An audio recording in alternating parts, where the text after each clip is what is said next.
Hello everyone, Douglas Waltz, Old Man Comic Book Reviews. We missed a couple. I have a stack. Let's see how it goes. There's only one comic book coming out this week. It's Toxic Crusaders 3. It'll be in the next show with the one after that. So I'm just going to pile in here. No Pacific order. We have issue 3 of Supernatural. That's right, boys and girls.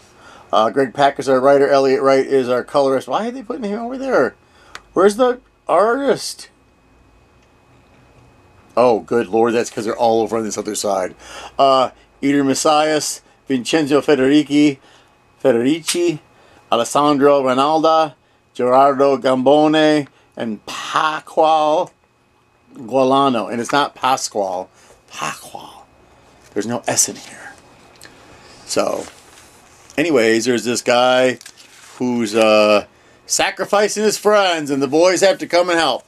I've mentioned it before a number of times. This is such a great comic book for the Supernatural guys, because it goes while they're still hunting the yellow-eyed demon that killed their mother. So it's during that time frame before a lot of story got in the way of. Sometimes we got mediocre episodes. You know, like the very last episode of Supernatural. That was a trash fire. Alright. And now we are on to issue 15 of Moon Knight. They call it something else. Moon Knight Fist of Khonshu. I want you to look at this really close. This is not just me, right? This artwork sucks. This cover is terrible. Which is awful because the inside is always usually pretty good. Now, wait a minute. Hold on. I gotta check something in Supernatural. Hold on. Because that Carbone is not a very normal name. Oh, that's Gamboni. Alright. My apologies. We'll continue. Writer's Jed McKay. Artist is Domenico Carbone. And what we're doing now is it's simple. They're canceling the book and giving us a new number 1. But they do wrap up the Wrecker storyline we had been talking about. It's nice of Mark to have helped the Wrecker. I wouldn't have helped the Wrecker. So, but he did sort of screw him over in the end, which made it funnier. I did like that. So, yeah. Moon Knight's in trouble. So we're getting what? What are we getting? Mark Spector Moon Knight. Ooh. Number 1 coming to a comic book store near you because those Marvel zombies can't get enough number 1s. Absolute Flash number 10. There we go. And they give me tiny credits. Oh, look at this. See, it's like old man reviews, right? You see the credits yet? Do you see them? Do you see them? How about now? Yeah. A little teeny tiny box. Let me take off my old man glasses. Maybe not. Jeff Lemire is our writer. Hold on. Nick Robles is our artist. So Barry and the gang of rogues are getting ready to take care of business. All this build up for just some nonsense. I still like the book. The artwork's great. I have no idea what's going on. I think Barry Allen's still dead. I don't know. We'll have to wait and see. He doesn't look dead, but that's never stopped Barry Allen from being dead before. Alright, now we have Starship Godzilla number 3. The least Godzilla-y of all of the books. Writer is Chris Gooch. Yes, I'm going to say it like that because all I can think of is there was the show with the Gooch. There was the bad kid who was named the Gooch. If you know who that is, put it down in the comments down there. But they were talking about the Gooch. Artist is Oliver Ono. Like Yoko Ono, but not her. So they got the ship fixed, and it's a space opera. They're doing a really slow build up. They gotta go beat up stuff, and then they gotta fight Ghidorah, and then they gotta get parts for the ship, and they have a little baby kaiju, and I think Space Godzilla is going to be in the next issue. I was never a big fan of Space Godzilla, tell you that. I'm going to pick a bad guy. I'm going to pick Gigan. And I don't like the new Gigan with all the chainsaws and whatnots. I like Dad Bod Gigan. A little pudgy. Got the hooks for hands. One eye. Got the circular saw built right in there. That's my Gigan. Gargoyles, Demona, number 5. Greg Weisman is our writer. Frank Power is our... See, look, they know we're old. Look how big those credits are. Look at that. What is that? Wouldn't kill you, Absolute Flash, to make it so we all get to see. You know? So it's what would you call that? 1274. Demona is come to see her mother off into the great eternity and wrap up this particular storyline. It was interesting. We get a little more behind the scenes stuff of Demona. It doesn't really she's not really, making apologies for her. She's still a trash fire. There's a great thing in here, though. Gargoyles versus... Well, not versus. They probably work together. Gargoyles, Darkwing Duck crossover. Darkwing Duck. All right. Onward and upward. Hey, we had a Godzilla comic book yet? Well, here's another one. Godzilla 5. Escape the Dead Zone. This one is a little better than Starship Godzilla. It's written by Ethan Parker and Griffin Sheridan. Art is by Pablo Tinico. And when last we left, the little girl was in love with Godzilla and turned herself into a giant little girl. And now they have to save her. That's including the kaiju guy who has a tail like Godzilla. And when he gets mad, he gets big. And freaking Baragon's in this. It's like pulling these guys out of the hat, things you never thought you'd want to see. And there's a distinct possibility. What's her name? Manila? I think it's Manila. Baby Godzilla. That sounds right. Alright, when last we left Green Lantern. Oh, it's issue 30. There you go. He was hanging out with his buddy Green Arrow, and then he had to go hang out with Batman, because Batman has to help him. These credits aren't much better either. Writer is Jeremy Adams. Artist is something. Artist is Carmine D. Giandomenico. Carmine D. Giandomenico. I think that's right. If it's not, I tell you guys to correct me, but nobody ever does, so I get to call him anything I want. I can call him Doo Domenico, but I won't. So, yeah, we're having some things going on with Green Lantern and the way things are working, and he needed some help. So he went and got Batman, and he thinks he's a superhero because he has a ring that makes light things, or in reality, we all know that Batman's a better superhero than he is. So next, after this, who would be next? We did Green Arrow. We did Batman. That's right, the Flash. I don't know which Flash it is. If it's Wally West, I don't care. If it's Barry Allen, I care. We'll have to wait and see. All right. Justice League versus Godzilla versus Kong number something. Number 5. And I'm used to this now. They use a big black piece of paper in the back for all the credits that I can see. Brian Bucaletto is our writer. Christian Duce is our artist. I'm on a roll. Luis Guerrero is our colorist. He was in big letters just like the other two fellas. So, you know the run. This is how it works.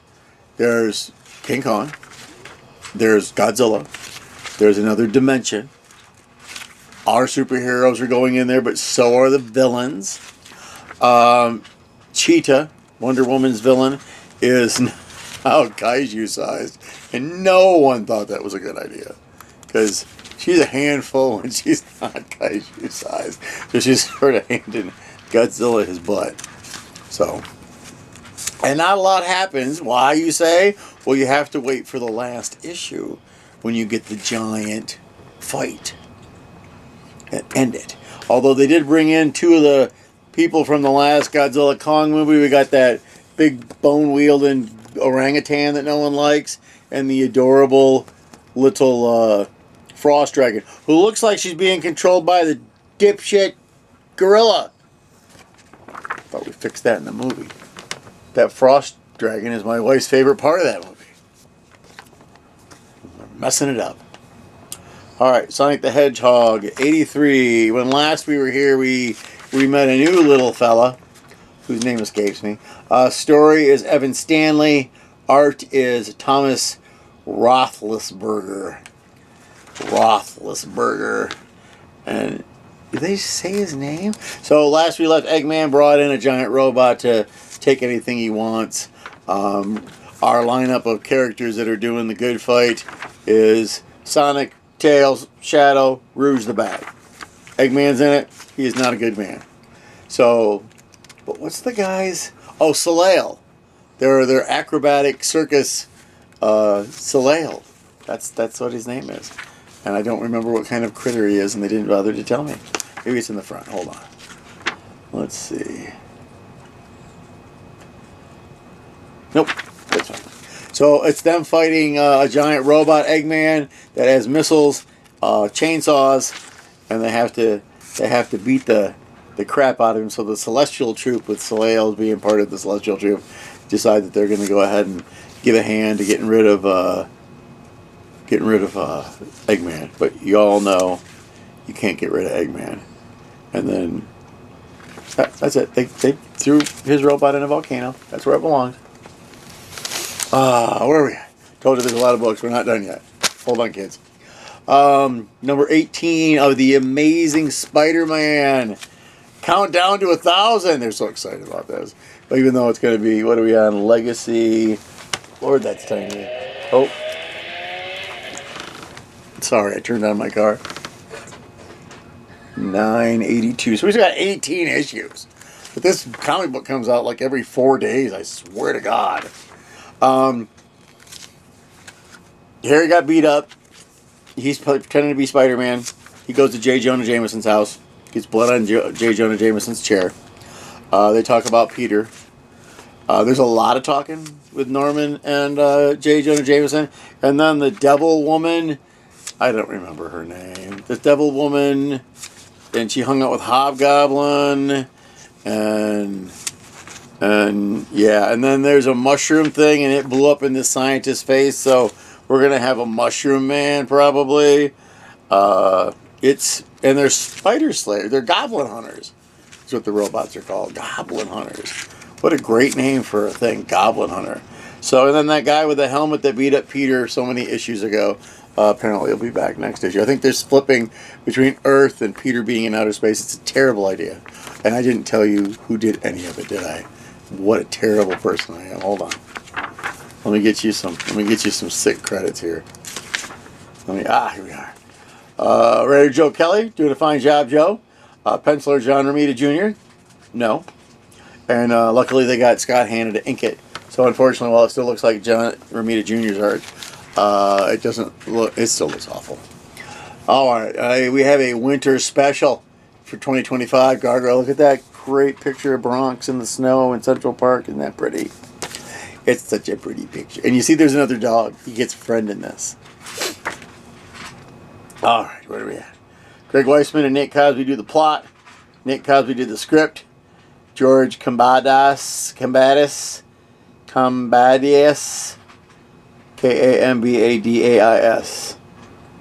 Pronunciation is not my thing. If I'm reading it, I don't have to pronounce it. I can just go blah, blah, blah in my head. It's fine. So it's a tenant house, or an apartment building. There we go. Jeez. It's an apartment building, and there are weird things going on in our girl, that's Goliath's girlfriend, whose name escapes me, are mentioning in it. So then Brooklyn, who thinks he's a private eye, and Bronx comes with him, and they have to solve the mystery of the landlord, even though she doesn't want them to do it. So it's fun. It's a one-shot. It's very pretty. The artwork is the artwork you get from the regular book, guys. Here, let me find you. There was a nice 2-page spread in here. Yeah. Look at that. Isn't that nice? Of course it is. It's a good book. We done yet? Nope. Sure not done. After a brief pause in the proceedings, Absolute Martian Manhunter is back in issue 7. Is it as weird as it was the first 6 issues? You know the answer to this. Let me see if I can find our art, or is it in the back? Hold on, kids. Here we are. Writer Dennis Camp. Art Javier Rodriguez. Okay. So as I mentioned before, the art is beautiful in this. This is so Vertigo. The storyline is bizarre, weird, and just convoluted as all get out. So, you know, one of my favorite things. I'll figure it out eventually. I don't care. And then they do the thing again, where, and I'm not going to do it for you, but you got to get your own issue. You see, there's this panel, right? But if you take it this way, okay, so here's the other page. So if you hold it up to a light, the characters overlap using your special Martian vision. This is my favorite part of this comic book. I giggle every time I do it. So, yeah, you have to activate your Martian vision. This is so cool. You don't get gimmicks in comic books anymore, and they don't do it every issue, but it works. Okay, we're at the last one, folks, in issue 10 of DuckTales. My favorite thing I'll give away is that when this issue is over, they did not cancel it at issue 10 like every other freaking book by Dynamite that's a property or licensed thing, whatever you want to call it. Brandon Montclair is our writer. Tommaso Ronda is our artist. And it's Christmas. This is a Christmas book. It came out on Christmas. And it's time to solve another mystery. And just have fun. It's a Christmas issue. You get every single freaking character you can think of, and you find out what Scrooge's favorite present is, ever of ever, and it's not canceled after this. This is so much like the TV show. The guys have managed to capture that rather well. So let me hold on. I'm gonna move things around here. There we go. All right, we're gonna do superhero versus not superhero. I think not might win. Oh, Sonic's a superhero. He's a superhero. That ain't no superhero. That ain't no superhero. That ain't no superhero. That is. That is. That isn't. Okay, non-superhero books. 1, 2, 3, 4, 5, 6. Superhero books. Maybe it's a tie. 1, 2, 3, 4, 5, 6. Ah. Superhero one by one. Is there one of these I can throw out of here? Not really. Even Martian Manhunter is not really a superhero in this, but he deserves it. Yeah. This is 2 weeks of me not doing the show.